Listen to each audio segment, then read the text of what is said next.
Welcome to the first episode with a guest. And my guest is Scott Muelrath. Did I pronounce that right? Muelrath. You got to think of it as M-U-L-E Wrath. Oh, nice. Yeah. Nice. That's, I was in a rock and roll band once, and that would be a great stage name. Yeah, it was a bad basketball nickname in high school. We're gonna talk about basketball because the purpose of this episode and this whole podcast is helping others move an audience from A to B through storytelling.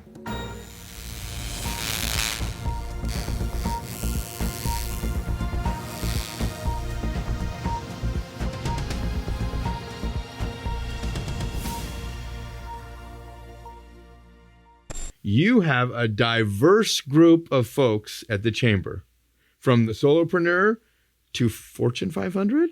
You can say that, yes. Yeah, so your perspective is going to be amazing, and I'm so excited for the audience to see that. But I got to tell you about the first time that we met.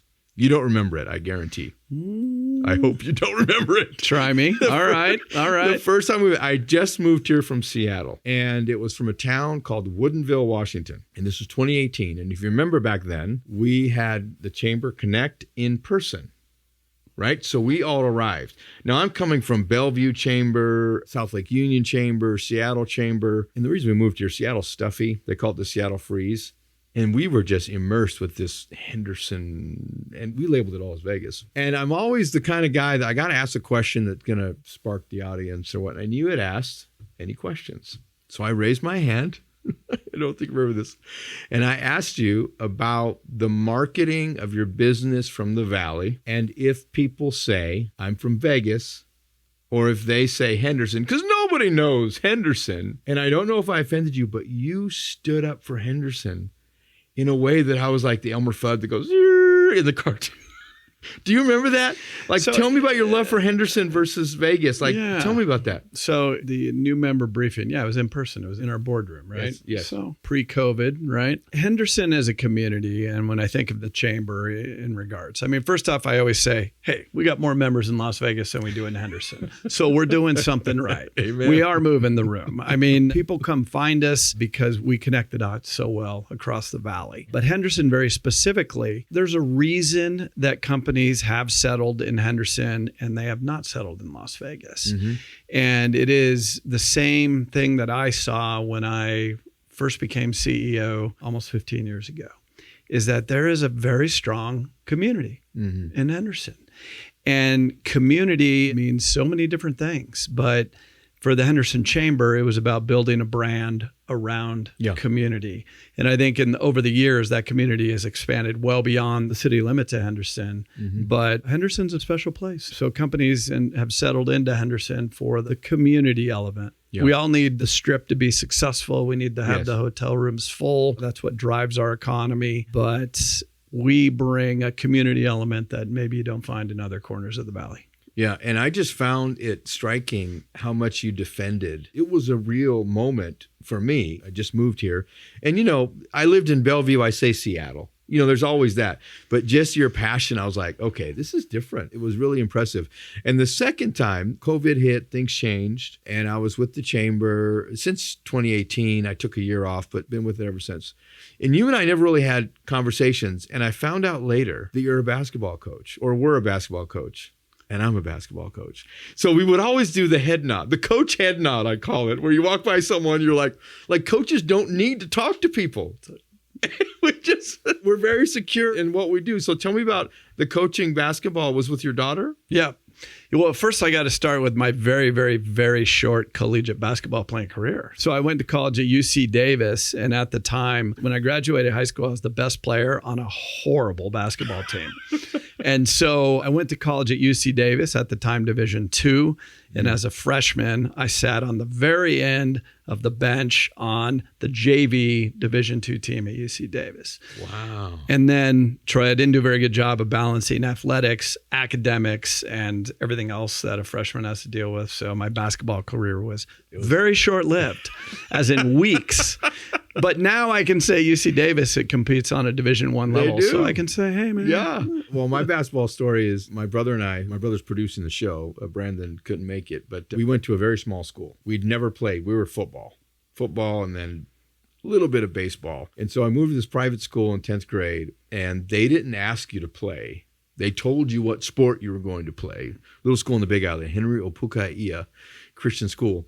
And I was handed a basketball in the 10th grade. Basketball is not something you just pick up. It is not forgiving trying to put that ball in the round hoop.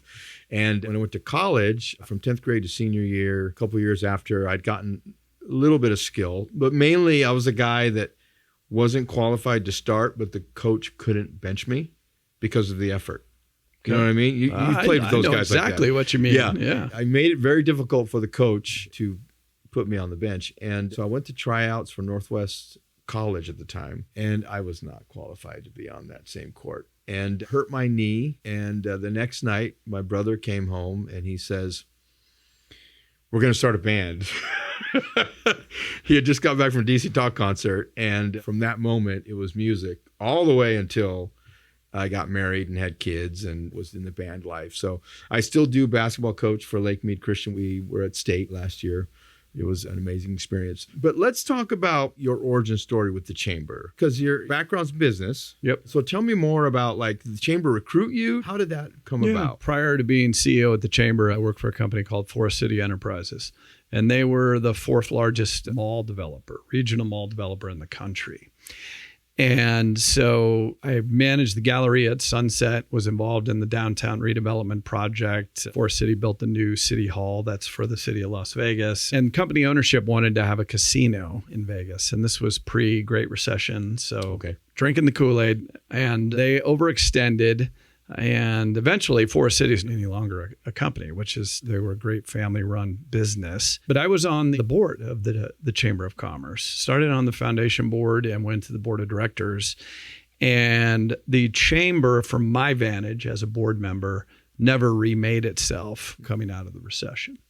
So, I mean, Troy, it was at the low point. I mean, it had less than 600 members. It had less than $150,000 in the bank. It had a budget of $500,000. Wow. And I said, there's something here. I want to do this. Yeah. And so I left what was a very successful real estate career, and people were like, Muelrath, what are you doing? I mean, are you sure you want to do this? Wow. And I said, absolutely, I want to do it, because I wanted to make a difference. I wanted to make a difference in the business community. Yeah. I didn't want to run for office, but I wanted to be able to just kind of piece all these things together and help create a business environment that everyone could be a part of. Now, it was one of the individuals that said, hey, what are you doing? Was that maybe your family or your wife, or did she support you? My wife and I talked about it at length, and she questioned me, but not in the sense of, what are you doing, Muelrath? She questioned me just kind of going through the exercises. Yeah. Is this, the best choice, and what are the reasons why? She has been fully behind me in this whole endeavor. I love it. And now, looking at my notes, the Chamber has tripled since you've started. I want to attest it to storytelling, but what would you attest it to from kind of turning the ship around, if you will? Well, I think we just put a real focus on, first off, controlling what we can control and worrying about our immediate members, not worrying about everything else going on around us, and it really slowly started building the team. And it became, very much a passion project and a desire to help others. And that desire was just, again, connecting the dots in the business community, but sometimes those dots connected in other ways, whether it was, the charitable community, advocacy, working with City Hall, whatever it may be. I mean, that's kind of the brilliance of the Chamber, is there are so many dots to connect. And don't overextend what you do as an organization, but keep the connections going where they're meaningful and you're doing what you say you're going to do. I watch a lot of podcasts, and that podcast host is in a groove, and he's spitting fire or she's spitting fire, and they're moving right along, and all of a sudden, whoop, we have a side transition where they do a promo. Well, I'm going to do the same thing. If you're a business owner and you feel like your message should be landing better than it is, there's a good chance the issue is not your offer. It's the way you're telling your story, especially on video. And through Boom Video, my team and I help businesses turn their message into clear, story-driven videos that actually connects with their target audience. We work in Vegas, headquartered in Henderson, actually, East Henderson, but it's the Vegas Valley. And we go to Phoenix, we go to Seattle, we go to SoCal. If that's you, if you have a business in any of those areas, and this topic resonates with you, then please reach out. I would love to get to know you better. I would love to get to know your story better, and let's see if we can work together. Could it be that you, almost a sports analogy, where you're kind of coaching the team? First it starts with belief, and then you start talking about how this, I guess, vision casting, and then connecting the dots on player A versus player B that should be on the bench, but his heart is in it, so he's in the game. Yeah. It's a little bit like that, where you're leading your team. Well, it's about leading the team in that way, identifying strengths and weaknesses and who was going to help where. Yeah. But it also, you could apply that same theory and looking at the membership, like who needed what, who needed to meet who, what services needed to be put together from a business to business standpoint. Yeah. And that was part of our early success. And then, even though we've grown so much, it is still fundamental to our success right now is that we are accessible, we're personal, and we do our utmost to get you connected as a business person to where you need to be to grow your business. Yeah. Now, I'm going to go off script here. There are individuals that have a limited mindset where the chamber isn't working for me. And I would imagine that from your perspective, you can do a clear line of reasons why. But instead of focusing on what they're not doing right, what are simple things that you can do? Because you're right, it's meeting the right people. I call it the problem solution. And in my opinion, it's the foundation of all storytelling. And I don't know if you've seen this. I do this bit when I speak in some chamber events. I did a roadmap. Remember, we used to do a roadmap for success. And I would ask people, raise your hand if you came here to find a customer. Everybody raise their hand. Sure. And then I ask, now keep your hand raised if you came wanting to become a customer. And no one kept their hand up because you have a room full of hunters, right? So I would always attribute it to what problem can you solve? And now we're talking amongst each other in a room of hunters. What problems are we solving? But what's one bit of advice that you can give someone that feels like it's not working? What would you share with them? Well, one of the things that surprises me when someone isn't finding success in the chamber is how little I get asked or directly, I need to meet this person. Hey, Scott, I need this. Sometimes people might say global business category. That doesn't help the chamber staff, right? If you say, I need to interview this person or I need to sit down with them to, get their business. And I was like, I can help with that. And that's I think is being very specific. The chamber's not easy, right? And networking is not easy. Most people aren't very good at it. And you're being thrust into a world of business development where you don't know anyone. But the fabric and the core of the chamber is doing business with people you get to know, people you like, people you enjoy being around. And I think at our events that you find that, they're very effusive. People are outgoing. They are there for the same reason. And I think that's just it. You have to remember, even though it might not be easy to network, they're all there for the same reason. Like you said, they got their hand up because they want to grow. But sometimes challenge yourself in what you think you need to do to grow, because it's sometimes much bigger picture than what you're thinking. Your last comment about thinking, it almost feels like we're overthinking, when in reality, from your perspective, who do you need to meet? How can we help you make that introduction? Fascinating. Who do you need to meet? That's so one of our fundamental approaches in figuring out how to help someone build a business. So let me ask you about, what is one of the communication, like a mistake that you may have made that you've kind of put away to where don't make that mistake again as it relates to communication in leaders and so forth? Like, is there a funny story you can share? We learn from our mistakes that it happened. Well, I think around communication, it's you learn how to read a room, right? The chamber does so many different things. We have so many different types of events. And that could be, their morning, their afternoon, their evening, their breakfasts, their lunches, their mixers, their committee meetings, whatever it may be. And I think as a CEO, and when I'm in one of those rooms, I'm always evaluating, like who's in the room and how are they going to find benefit by talking to another person in the room. I don't know if it's so much a bad mistake in regards to communication, but you do just genuinely approach these groups of people and strategically think about it. Like, I feel like that's my job. That's not the attendee's job. That's the chamber's job, to bridge these people over to each other and really individually think about who's in the room to make their day better. Yeah. So Chad GPT. Oh, yeah. Okay. I would imagine that when you first introduced that funny bit, that people may not have known the spoof. That's how early you were with this, right? Was it 3 years or 2 years? Well, it would be 3 years come 3 years. August. Yeah, and a lot of people weren't using ChatGPT right in 3 years. And I'm not even going to describe to the audience what I'm talking about here, because I love who's the brainchild behind that creative storytelling? Was that you? That was me. That Yeah, was Chad GPT was my conception. Yeah. And then do you go to the team and say, hey, I got this idea? What is the decision making amongst the group? Because y'all are tight. But what is it like? Does Lisa have an idea? Pops an idea? Do you have weekly meetings? What's that chemistry like in putting things together like that?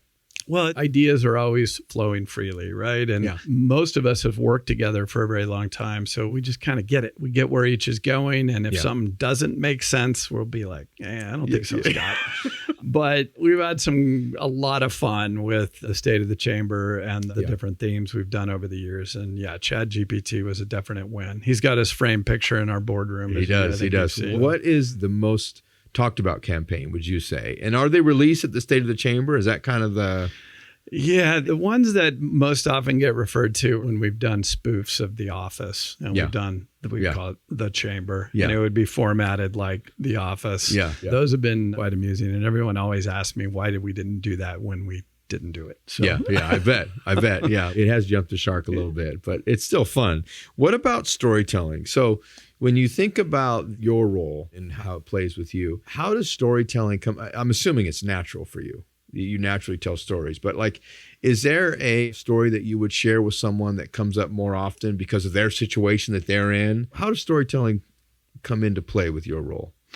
Well, it comes naturally. Let me say that. I mean, Troy, daily we're in environments where it's just a mishmash of personalities, right? Yeah. Different people moving through. Every day is different in the role that I fulfill. So you see a lot, you hear a lot, and that's part of the beauty of the job, right? Yeah. Is that you just have so much interaction with so many different types of people and so many different lines of work. You hear a lot of stories, and you take snippets of all these different stories, and they kind of just stay with you. And it allows you to more easily navigate the landscape that is the chamber, just because you have all these interactions to play off of. And you kind of develop a sense of what people are looking for, and storytelling to accomplish those objectives. I mean, it's a powerful thing, right? Yeah. I mean, it's memorable. Yeah. It can be tied to emotion, and those are powerful things when you're trying to have successful business development as well. Yeah. You want to do business with people that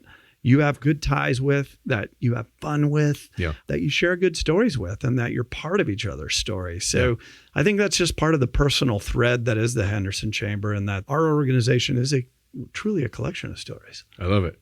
Yeah. It might be a tagline. What's up, my movers? Hey, remember, I'm just getting back to podcasting. It's been a few years. And over those few years, I've noticed everyone says this thing right in the middle of their podcast to like, comment, and smash that subscribe button. So if you like this video, do me a solid and hit the notification bell so you will never miss a future update. Now let's get back to it. So I need to compliment you on, and just let me give you a backstory. I lived in Seattle for almost 30 years, and I'm a religious guy, and they are not that area of the country. And when I first got here, you guys would do prayer before, is it the state? The State of the Chamber. It's in more than one. And the Economic Development Awards. Yeah. You bring it in a very respectful way. And there was one moment you had to do the prayer. Do you remember that? Yeah, I remember it very well. It was the shortest, best prayer that anyone's ever done. And I remember I was sitting next to Elia with the chef at Boom Bang. And we both looked up and we looked at each other and was like, because it was so short and it was to the point. Are you a faith guy, or is it just you were out of respect what you needed to be done? It was both. And we had to keep the event on time, and the pastor wasn't there. Maybe most importantly. So, that was so good. That was so good. I appreciate that so much because like I said, it's not we are one religion. It's very neutral, and you're honoring the creator. And I think that's great from my perspective. When you first came to the chamber, what was an obstacle that you had to address right away? Well, I mean, The obstacles were the opportunity. I mean, that's where I saw the organization. I mean, we didn't have money. I mean, we didn't have staff that we had in place, good people, but I knew they weren't the team that was going to be there 10 years or 5 years or even 2 or 3 years later. Yeah. But knowing you had all those opportunities to shape all of that and have that be foundational to the organization's success, the obstacles were the opportunity, because it's one thing to take over an organization when it's humming at 110% all the time.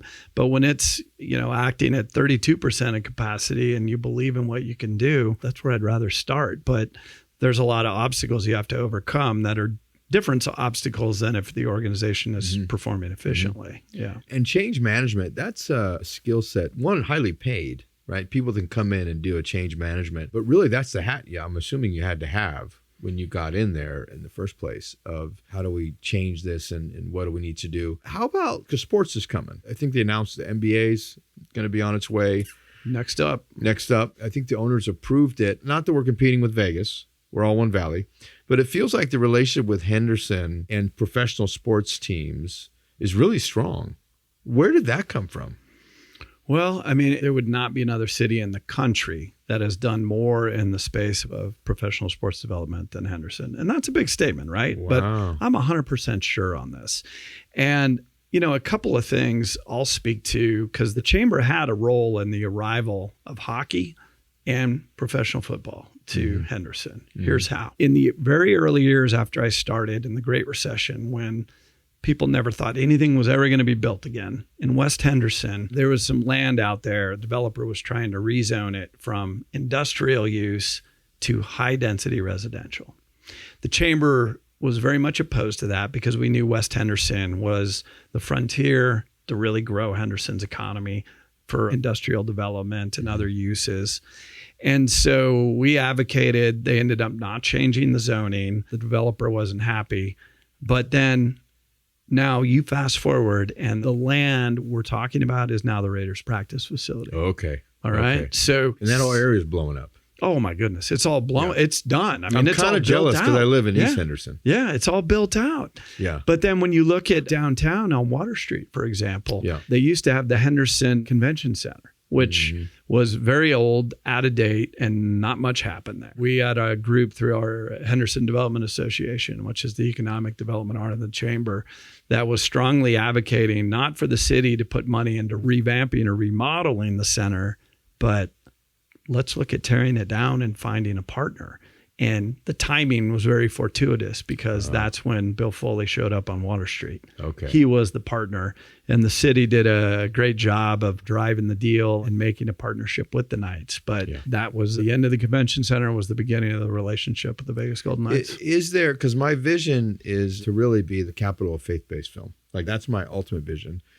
And I'd love to do it in East Henderson. When Hollywood eventually moves into town, they're going to be very far from East Henderson, the Summerlin area.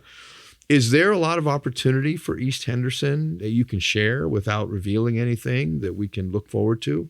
Yeah. Well, I think one of the development frontiers is the Boulder Highway. They're redoing the Boulder Highway right now, and it's got its challenges, right? Because it's disruptive, but the end product, you'll have a very efficient new roadway, and the land around that is redevelopment opportunity. And we're already seeing a little bit of that with some housing uses that have gone in there. There's going to be opportunities around that. And then Henderson, again, is, props to the city. They've redefined what is Southeast Henderson because they've annexed land down into the El Dorado Valley, which will be industrial space. And there's hundreds of acres there. And is that across the Boulder exit?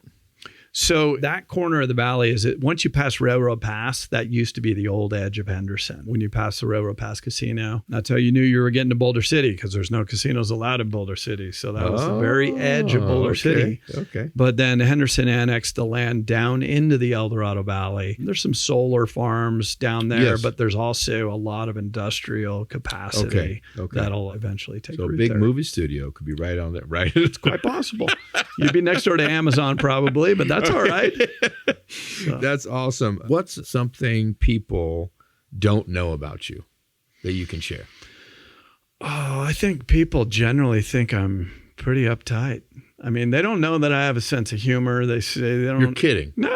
How did you get that feedback? So I get it from a lot. Yeah. That's one of the first things after we do a state of the chamber, people say, I didn't know you had a sense of humor. Wow. So That's interesting. yeah. I get the same. I was assistant football coach. That's not my sport, but I was assistant football coach for the team because my son played. And we had a 5-hour drive, and we all coaches got in the bus.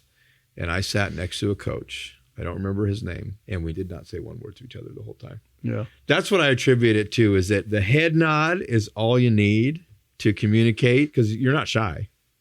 Oh, no. But when people, they don't get to know you. Last thing I'll say is that Jeff Gibson is going to be a panelist at the next HDA event. Right. I referred him. Okay. Dragged him to Leadership Henderson. Well done. I can say this. It's okay. We sat the night before the deadline for Leadership Henderson. I was in his house typing his application. All right. I'm glad you did. To get him in. Leadership Henderson changed my life. Leadership Henderson, I don't know if you know this, is the reason that we have Boom as a legit business. It was a side hustle. I had my little phone that I would film small businesses with, and the project serving our kids, part of the marketing team, I used my phone to help tell their story. And because of that, an investor came in and bought all this new gear, and I was encouraged by my classmates to do it full time. And we graduated in June, and my contract was up on my consulting side in July. And August 1st of 2024, we became a BBB, a big boy business. Awesome. So if it wasn't for Leadership Henderson, I'm still figuring out as a side hustle, and it completely changed my life. Yeah. So I'm indebted to the chamber and everything that it's done for me and my family. And like I said, we're excited. Boom Video is the commercial side. 4X Entertainment, there might be a 4X here somewhere, is the creative side. And our first series is going to be a Black Mirror meets Twilight Zone, faith-based Twilight Zone. And we start filming in 2 weeks. Nice. Yeah. Congratulations. Yes, it's exciting. I love it here. I hope Hollywood moves over here. And my wife and I are empty nesters in 2 years. Okay. So we'll see. That's it, man. That was easy. Got any questions for me? That was easy. No, I appreciate being your guest. Appreciate what you're doing and that it's off and running, man. So congratulations. Awesome. Well, we moving.